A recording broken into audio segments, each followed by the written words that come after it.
Good morning, and welcome to Candid Conversations with me, Linda Burhans. Just trying to bring you good news and good resources and fabulous people.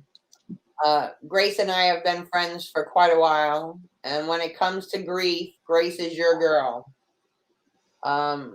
Grace, tell our listeners a little bit about yourself. Oh, thank you, Linda. I'll be happy to do that. But before I do that, I just must say, I want to get this in at the beginning. We have known each other for over 20 years. And Linda, I just am so, I want to say proud of you. I'm happy to know you as a colleague and a friend. And, um, there's a song, um, God's brought me a mighty long way. And God has brought both of us a mighty long way since I first met you. And Yeah. yeah, and God doesn't bring anybody anywhere that they're not willing to go, right? But I remember when I still had only known you a short time, and I was doing a workshop. I was presenting a workshop. You were very kind to come. I was thrilled to have you in the workshop. And I remember at the end of the workshop, you said, I want to do what you do.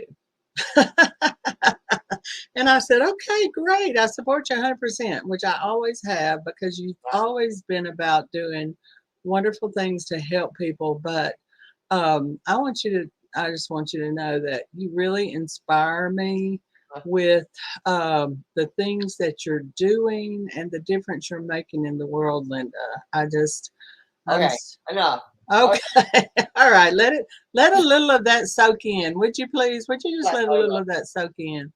You do inspire me, and I'm so grateful for you. And thank you for having me here today. Okay. Okay. So, having said that, I'm happy to share a little bit of my history. I've been a professional social worker for 40 years. And I like to laughingly say that before I was a professional social worker, I was an amateur social worker because I was my family's first case manager by the time I was 6 years old. Yeah. and and some people will know exactly what I'm talking about. Yeah. If they're caregivers now, chances are they have a history of caregiving, maybe even all the way back to their childhood. Yeah. But when I chose my career, of course, I chose a helping profession, and I have no regrets about that whatsoever, having been in a helping profession now for, again, over 40 years. Early in my career, way back in 1984, I had been out of graduate school just a few years. I had been out long enough to become a licensed certified social worker, which beyond a master's degree, becoming licensed requires extra hoops to jump through. At best, it's a 2 or 3 year experience process. So I became licensed certified, and then in 1984, I experienced 3 traumatic losses within 1 year, and um, I don't want to mislead anybody. It's not that there were 3 deaths in my life. The first one was I was suddenly unexpectedly unemployed, which, if you're a young professional trying to establish yourself as a professional, being suddenly unexpectedly unemployed was quite traumatic. Yeah. And then before I could find another job, I was suddenly and unexpectedly divorced. Um, and quite rudely, I might say. And I'm laughing now, but it sure as heck wasn't funny Oh, then. no. No. And then just the divorce, the ink on the divorce papers was hardly dry when my beautiful, vibrant 56-year-old mother was killed in an automobile accident. So all that happened within less than a year. And even though I was 30 years old at the time, I don't mind who does the arithmetic and figures out I'm 67 years old. But um, even though I was 30 years old, I was quite immature emotionally. And even though I was a licensed certified social worker, and a full-time therapist at the local community mental health center. By the, by the time my mother died, I had just been offered a new job and accepted it. And I didn't have the first foggy clue about how to manage the stress and the Yeah. grief that I was experiencing. So I began frantically studying and searching and doing my best to learn everything I could about managing stress and particularly grief.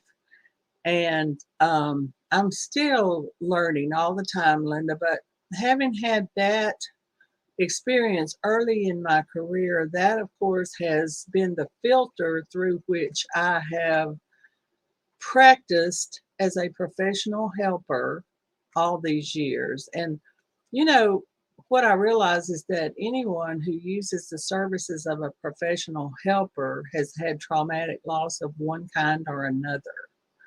And it may be through because of a death of a loved one or of a significant person in their life, but it could be any number of losses and stresses caused by loss.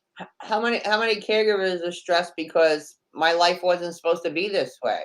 Exactly. So I was supposed to maybe be retired, or I was, I'm supposed to be sitting on the beach or whatever, and now my whole life has changed.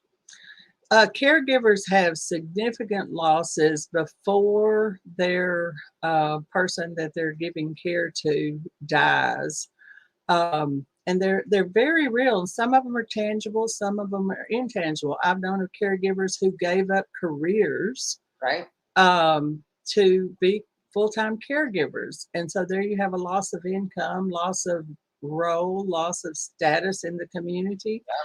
There are all kinds of loss of freedom. I mean, when suddenly, or maybe even gradually, I give up my freedom to go and do and be many, many, many things, then there's grief. And Yeah. you know, most caregivers would never complain about that, or they would, that they wouldn't maybe even recognize or acknowledge it themselves. But the truth of the matter is caregivers they make tremendous sacrifices. Right. And even the most positive, generous, compassionate caregivers have feelings about their sacrifices, about their losses, about the changes Yeah. that they Sure. experience. Yeah. Yeah. Yeah. One caregiver said to me, she said, I used to be able to just go out at night, jump in the car, and go get an ice cream cone. That was one of my most favorite things. And she said I couldn't do it anymore because I couldn't leave my mother alone. That's right.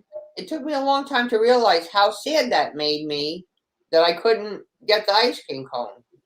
She goes, I didn't think it was that important, but it was.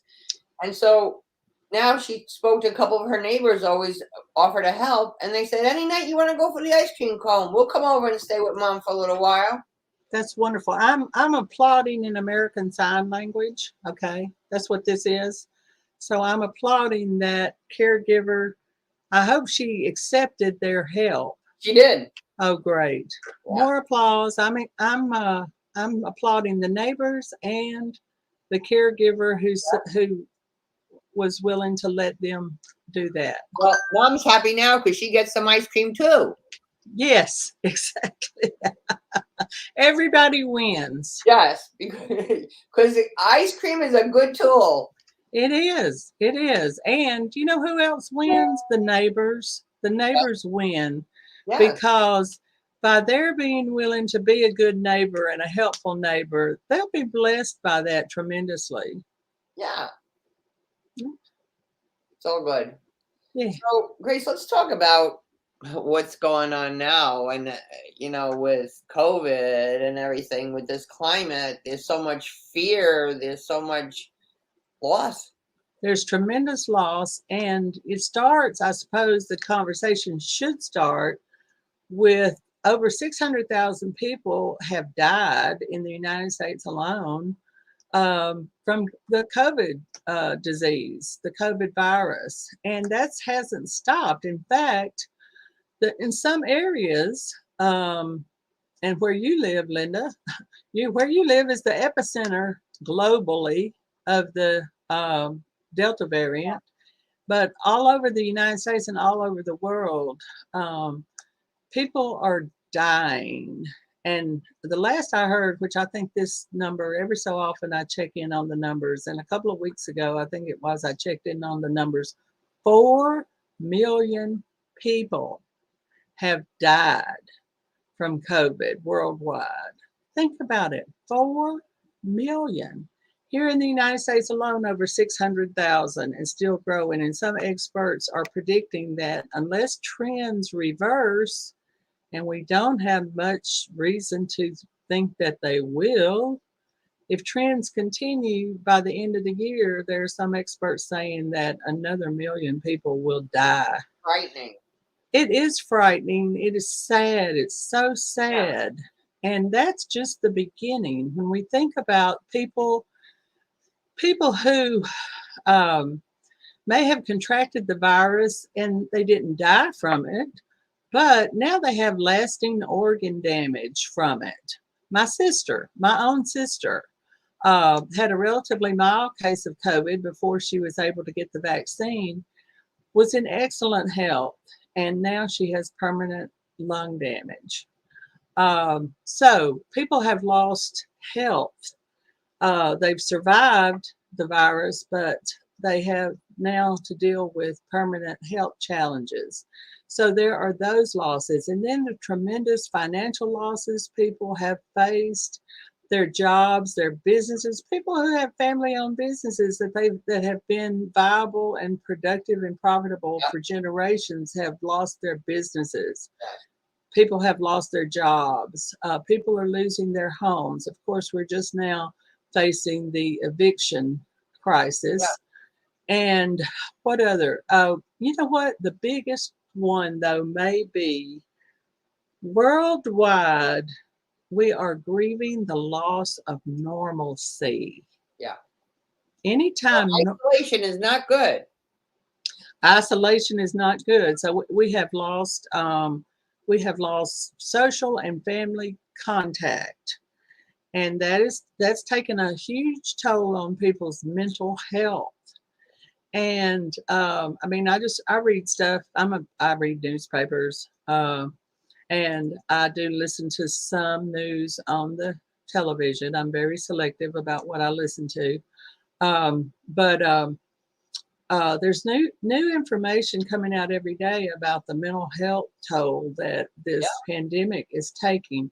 But back from the very beginning of the pandemic, we went from one kind of normal to something totally radically different. Yeah. And anytime there's a loss of normalcy in an individual's life or in a family or in a community or in a state or a country, or in this case, the entire human family has lost normalcy. And now we're trying to figure out what the heck is going on. There's, and of course, there's a lot of debate and conflict about that. Some people say, well, now it's normal to wear a mask when you go out in public. And others people are saying, oh, no, not me. I'm not, that's not going to be normal for me. Well, so wherever you stand on that issue, for instance, the conflict about it is stressful and difficult. Yeah. So how can you help people with this, Grace? Well, Linda, I think we can all help ourselves and we can all help one another. We really can. That's the good news. And I think that, whatever happens in our individual lives or in the larger human family, whenever we're faced with a new and difficult crisis like this public health crisis, it's a learning opportunity.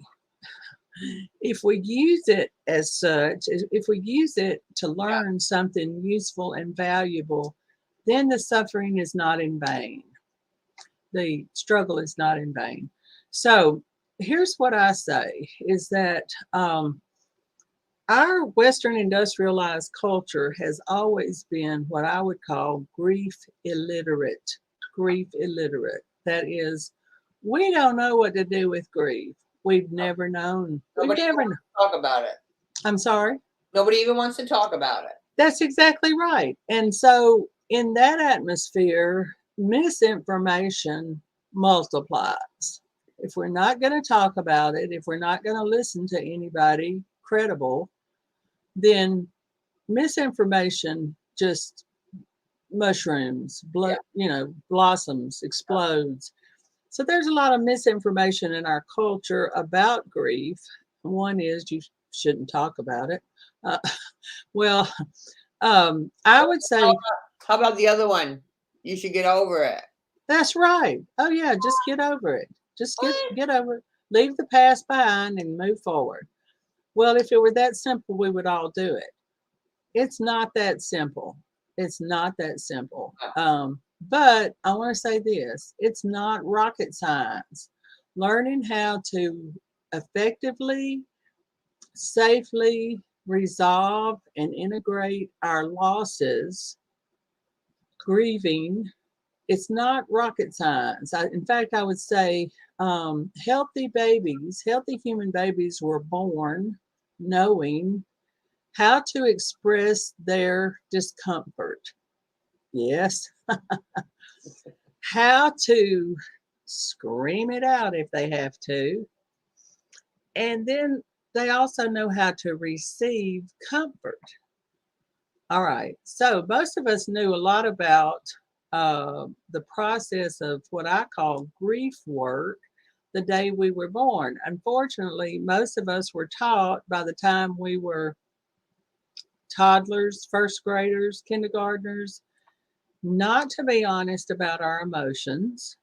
We're going to hide that, put on our happy face, and stuff it. Now, the problem with that is that it does not go away. It does not go away if we stuff it. If we release it, if we express it and release it, and there are many ways to do that besides screaming. I mean, screaming sometimes is the best way. Yeah. But we can scream into a pillow and the neighbors won't even know we're over here doing our grief work. People in the next room probably wouldn't even know it. Right.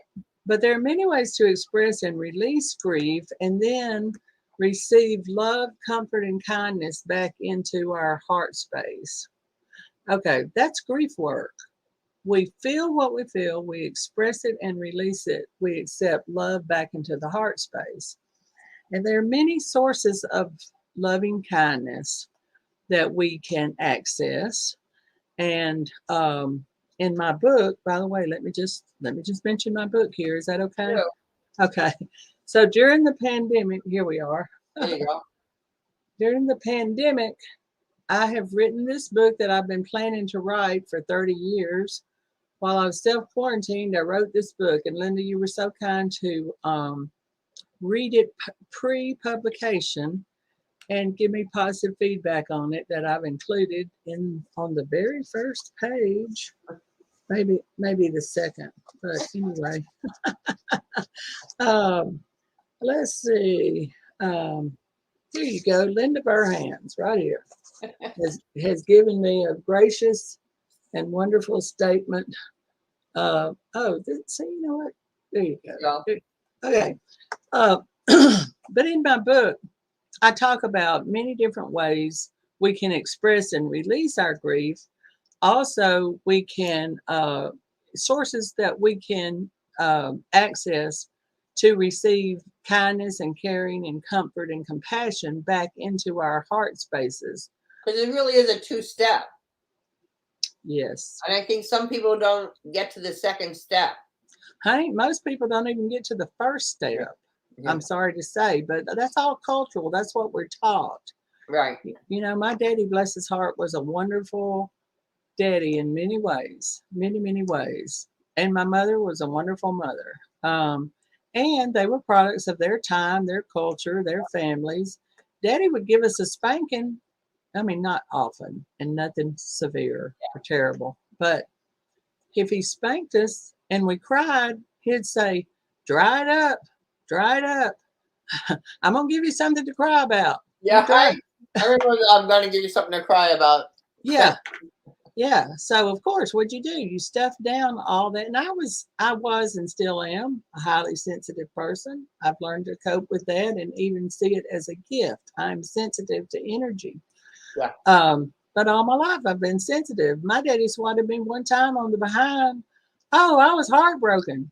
And Yeah. yeah. But anyway, daddy was a good daddy, but he did not allow crying in his presence. Okay. And so there are ways to relearn what we knew the day we were born Mhm.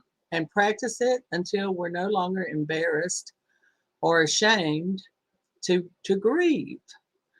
Oh, by the way, in my book, there are 20, count them 20, folks, um, misunderstandings, falsehoods, flat out lies that are very common in our culture about grief. Um, and so we can start back to your question, what can one person do? Each of us can start by learning the truth about grief.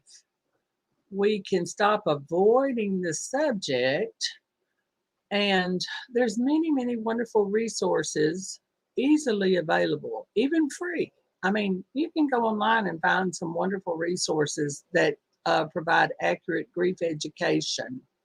Well, Uh, you do some stuff online. Thank you. Thank you. And Yes, I do. one of my caregivers came to one of your sessions recently. Yes, she did. Thank you so much for sending her. She's actually come to 2 sessions. Good. Well, Yeah. tell our listeners a little bit more about that. I'm sorry. Tell our listeners a little bit more about that, because right here we're giving them resources. That's right. That's right. Twice a week, I do free 1 hour online grief education, grief companionship sessions. One is at noon on Tuesday for an hour, and one is on Saturdays at 11 a.m. I've given up my Saturday mornings. Well, not all of the Saturday morning, but I've given up some time. I mean, I plan my Saturday around being online with people Right. to provide a free grief education, grief companionship session. Now, if people want to get that schedule, Yeah. they can go to my website, www.angelsabide.com, ANGELSABIDE, angelsabide.com. Go to my website. Linda, you were so kind to help me realize that my website is that my Facebook page is not totally functional, and my website is under reconstruction. But Jim and I, my wonderful husband and in-house technical support person, we have both been working literally for months to totally renovate, redo, rebuild my website. It is about 99% complete. That's fabulous. Thank you. Oh my goodness. What? Yeah, a lot of work. Yeah. I had no idea. Yeah. But anyway, thank God for my in-house technical support. Yeah. I mean, he also has many other positive and wonderful roles in my life, which is a miracle. But you can go to my website, angelsabide.com. If you go today, August 31st, 2021, send me a message through the website on the contact tab that is functioning. Okay. So send me an email. I will send you back complete information about how to tune into the free webinars. Perfect. Now, very soon, like, within the next 1 or 2 days, literally, the information on the um, will be on the website on the schedule page. I Okay. have a page that says schedule. Okay. But if you're listening today, August 31st, 2021, don't forget, don't wait. Go ahead and you're interested in doing this. Yeah. Go ahead and Send send me me an email, right. and I'll send you all the information. And Perfect. there's absolutely no cost, no obligation, and no pressure. Oh, there's no pressure to make a donation to my work, a financial donation. And by the way, there's no pressure to talk if you don't want to talk. Exactly. You can come and listen. No worries. Yeah. And we have two guidelines for my groups, and one is confidentiality. What is said here, let it stay here. Number one. Number two is kindness and respect. Yeah. So it's a safe place. It's a very safe place to get accurate, up to date information about grief.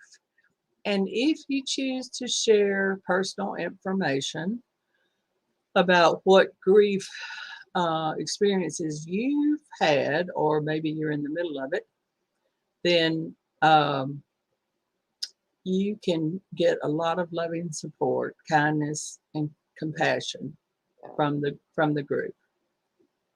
So if someone's sitting here watching this right now and thinking, maybe I need to pay a little attention to this, maybe I need to think about it, where's like the first place they can start?